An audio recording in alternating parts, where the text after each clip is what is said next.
Fluffy the Destroyer, and welcome to my channel. Our review score is pointless. Let's see here. There are news from gamesindustry.biz. And there's an article made by, well, let's give him credits, Brendan Sinclair. The thing is, most review sites used, well, most of them, not all, use like a score system.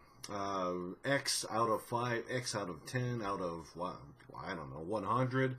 There's like a lot of them. One of them was, oh, Eurogamer. Oh, wow. Blank memory right there. There's also Metacritic and a couple of others. GameSpot, I guess. I don't even know if they use it right now. You know what? While I'm talking, I'm going to check that as well. And here's the thing.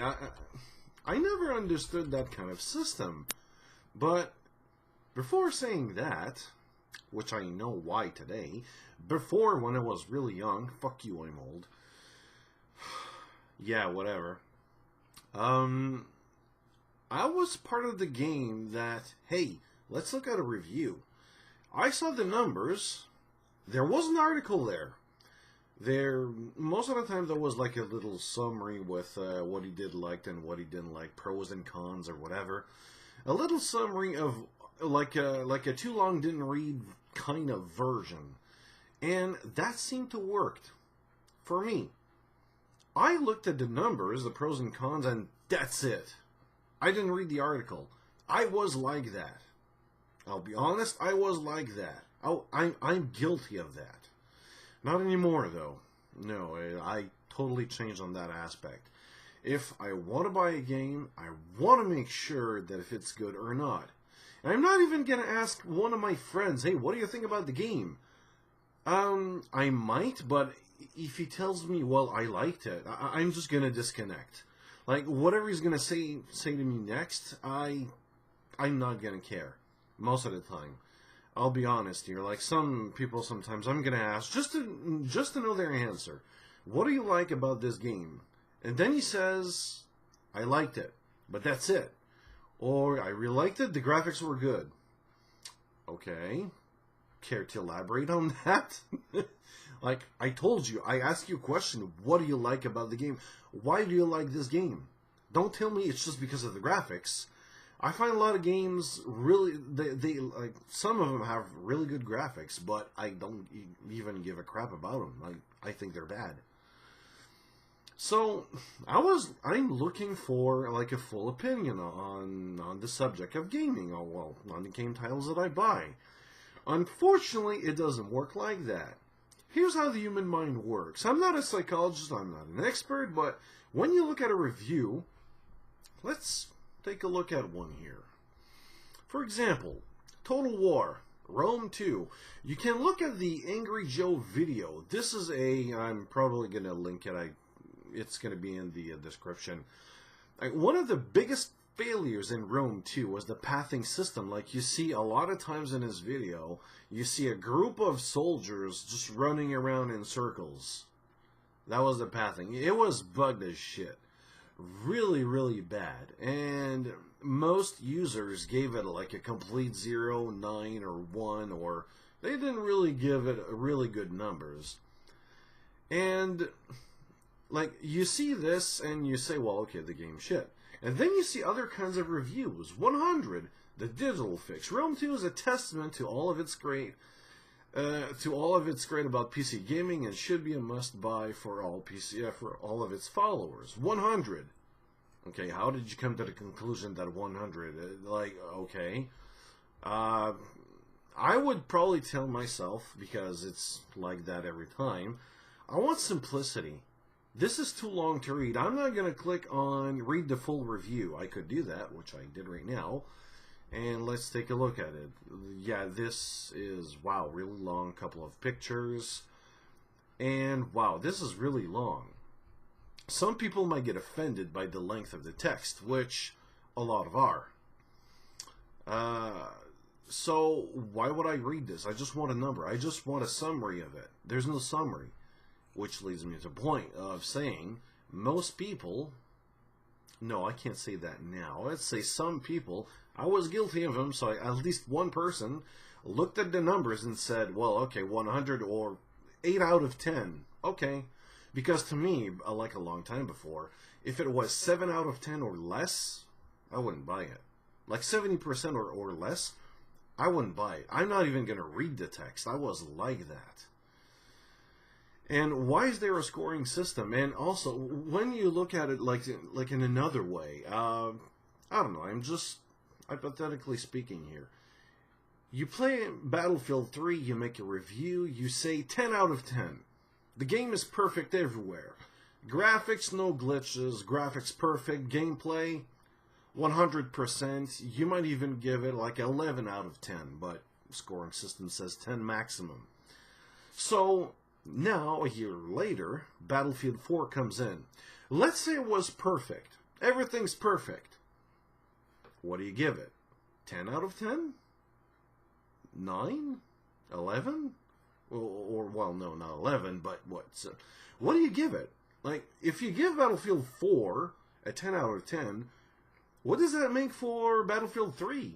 Do you have to give it 9 now because Battlefield 4 is perfect, which means the other one was not perfect? You can't have two perfect games. Like, to me, it doesn't make any sense. A company will always make something better or always make something worse. Not equal. That doesn't exist to me in my mind. They have to make money. They have to make something better. That's how it works. I know it's not always perfect and it's not always like that, but to me, if you want to make like a good game, you got to do something better. You got to throw in something better. You know, if you, for example, Watch Dogs. I just played the game recently. Yeah, I know I was a bit late. Late game reviewer. Anyways. Like Watch Dogs 2. Do you know the amount of stress and pressure the guys at Ubisoft has to make Watch Dogs 2? It's a lot. It's like when you make a new IP, you start from scratch. Everything's new. But when you make a game from, like, well, for example, Watch Dogs, you start with Watch Dogs 1, then you go with the second one. You got an enormous amount of pressure from the gaming industry as a whole, because everyone has expectations. First of all, it has to be better looking. They had a lot of shit regarding the graphics. Performance was just, it was buggy. It was really buggy. Bad coding. I could go on and on, but the point is, when you make a game and then you make a second version, it has to be better. You have no choice. It's better or worse. It's very rare that a game would have the same level of quality. Everything's the same. I guess it happened. I don't have any names in my mind. But when you make a game like a second version, you gotta be better. So what do you do with the old one? Do you give it like a worse? Do you decrease the score system, like the score numbers? Would you even do that? I mean, you work for a company for what? I don't know, 1, 2, 3 years? Do you know how many reviews do you do in 1 month? Do that over a period of, I don't know, 4 years? Would you do that? Would you give a review, like an old review, a lower score? Why would you do that in the first place? To me, it doesn't make any sense. And also, at the same time, when you look at the game, a lot of them, Ubisoft are guilty of that. They ship out games like on rush because they have a deadline. They have until, I don't know, 15th of November, for example, because of the holidays. What if your game is not ready? You make sure it's somewhat ready, so you can give out like a 0-day patch, or a couple of days later you're gonna have a patch. The game is buggy as shit. It doesn't work properly. You get disconnection on day 1, day 0. There's a couple of things that doesn't work that makes the game almost unplayable. You can fix it, but it's going to take time. Just a couple of days. That's it. But you need the 15th, not the 16th, not the 1st of December. It's the 15th of November. That's the date you need. So if you go on Metacritics, for example, You look at Total War, Rome 2, the meta score for that one is 76. I didn't buy the game. I never played the game. I'm only going to take this as like a complete personal opinion. People, and I told them, what do you think about the game now? And I told them about the Angry Joe reviews and what what he said about the game. They told me like mostly he's right. And when you look at the game today, most of those problems are fixed. So does 76 make any sense? There's a user score of 4.1. Oh my god, this is really bad. Based on 3,557 ratings, makes sense? Does it make sense? Personally, I would say no. It doesn't make sense. They have to change it. Will they change it? Nope. Will any website change their rating system? Nope. Will that affect sales? Yes. Because I looked at numbers before, and I'm pretty sure that today people look at numbers now. As in, 8 out of 10. Okay, I'll buy it. I mean, it's a game that I think I would like. It's, I don't know, like an action RPG game. I should like it. 7 out of 10. No, forget it. I'm not going to like it. It's complete shit. I just looked at the numbers, and no, I'm not going to buy it. That happens all the fucking time. All the time, it happens. It's something that I really don't understand. I mean, why look at a whole review because people are lazy? I'm going to be frank. Like, a lot of people are lazy around. Unless it's me. It could be me, honestly. But a lot of people are lazy. And you see that every freaking time. Like, there's one colleague. No, internet buddy. Not a friend. He asked me, hey, what do you think about the game? Then I tell him my points, like the pros and cons about the game. Very honest. Like, the guy bought the game in like a mere minutes. Like, okay, I got it. I bought it. Okay. I wasn't even finished and he bought the game because he based his buying purchase, like his purchase, on my opinion only, first of all. And I told him, look at reviews, look at gameplay videos before. This is really something that you should do. This is your job as a consumer. You have to be informed when you buy a game. You don't want to be, you don't want to have to spend $60 and later you think, oh shit, I don't like the game because of a couple of things here and there, and in total, I really don't like it. Then he tells me, just to show how people are lazy, then he tells me, well, how do you play the game? I told him before, you got to look at videos in order to learn how to play the game because the game is in early stages. There's no tutorials in the game. Nothing of that. You have to look at videos. You have to read material. It's that kind of a game for now. There may be a tutorial later on in the game, but right now, no, nothing. But he kept always asking me questions about how to play the game. I got pissed off and I just ignored his questions. That's the kind of people we have today. I can't generalize, but I would say, I'm going to rephrase that. It's one of those kind of people that we have, and not all of it, but some are like that. They just don't want to read the whole thing. They just want to look at the pros and cons, a little summary.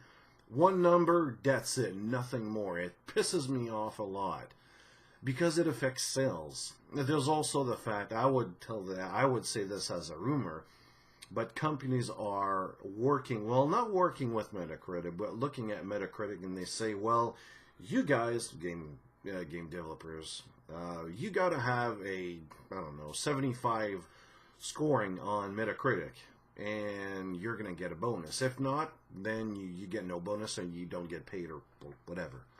Something like that. They play with cash here. They play with people's lives. I don't like that. This is wrong. Personally, I believe that scoring system should be removed. I mean, right now it seems to be removed from Eurogamer. And they're going to put it into a 3 rating system. Recommended, essential, or avoid. Which seems to be good enough for me because my recommendations and my reviews, that's what I say. Recommended or not. Pretty simple. If not, if it's between those two, I'm going to give an explanation. I never give like a scoring system. I don't believe in it. I believe it. I don't believe it's really good for the gaming industry as a whole. Before, I don't know why it was like that. Maybe some dude somewhere thought, hey, why don't we just simplify it, because not everyone is looking at the show, and because I looked at it, for example, I looked at the show X-Play with Adam Sessler, out of 5 stars or something. And, wow, a lot of games that they had was 3. And did he had something between 3 and 4, or between 4 and 5 stars? No. It was a really short review as well. I didn't like it. I just didn't like the show at all. Because of that, when you look at the game, and what he said was, I would say somewhat true, but the rating at the end, like, it's personal as well. It's subjective as well. It's, I don't know. And there's one guy here, Brian Fargo from Exile. I guess I said that wrong. The founder of Exile Entertainment, that's what he says, and I think it's, like, what he says is just spot on. My understanding is that websites either have a policy of not updating the scores based on future editions of, or Metacritics won't update their rating. Even if they do.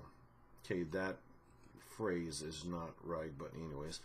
Well, in other words, you have a scoring system. Then, what if you have to review it because the developers made out some patch and it's fixed later? Whatever problem that they had, that the person who reviewed the game thought it was like a complete piece of shit because of whatever problems, or there were too many problems. What if 1 week all of those problems are fixed? That doesn't, like, the whole review doesn't make any sense at that point. But it's written, nothing will be changed, and when people will look at the review, they'll say, well, hell no, I'm not going to buy this shit. They're going to affect sales.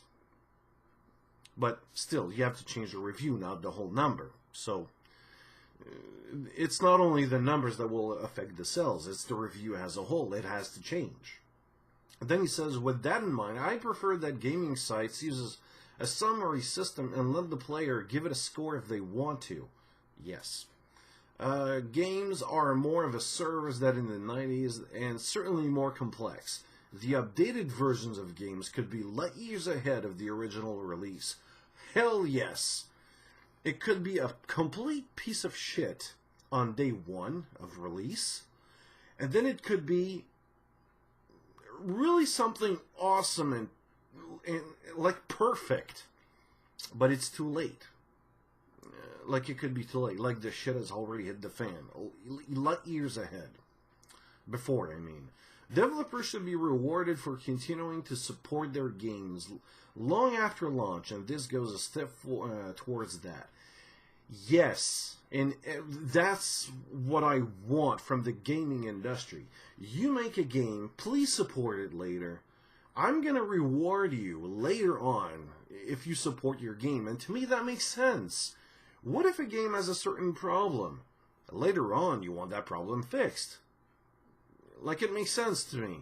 You buy a game and it has problems, then, like, for example, Rome 2, like the path problem with the soldiers. It had to be fixed. It takes time, but because of how the gaming industry works, especially with EA and Ubisoft deadline games, I don't know, it's like they always rush their games. Like, it's not perfect, and especially with ports. You make a game for consoles, based on consoles, and only for consoles, then in that process, or later, you decide, hey, why don't we release it for PCs?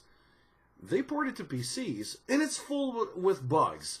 Or it's like little stuff that really annoys me, as in menus that only works with keyboard. Or only with mouse. What the hell? Or stuff that says that you've got to have a controller in mind because of the text or the buttons you push. Or how the controls work. Like, you assign two actions for one button. For God's sake, I mean, this is my keyboard here. Alright, this is my... Okay, it's not long enough, but this is the keyboard I have. I got more than 100 keys on that thing. Don't assign two actions into one button. It doesn't make any sense to me. Oh my god. That's what I have to say about this. Just remove the score system, because to me it doesn't make any sense. It really affects sales in the end. And when you look at games today, like Rome 2 was released a couple of years before. It's not like in 2015. Looking at this as 76, I would really, personally, I would hesitate. Just looking at the number here, I would really hesitate to buy the game. I like strategy games. I bought it because it was 75% off. Yeah, I get emails about those kind of things on Steam. And user score, I don't look at that because, oh wow, people don't know, whatever. Don't get me started on that. Wow. And, I mean, this is really, and this is something else on Metacritic that's happening, which is, I would say, out of subject, but critics' review has mostly positive, and user reviews are mostly negative. Wow. Anyways, my name's Fluffy the Destroyer. If you did like the video, rate, comment, and subscribe. See you later.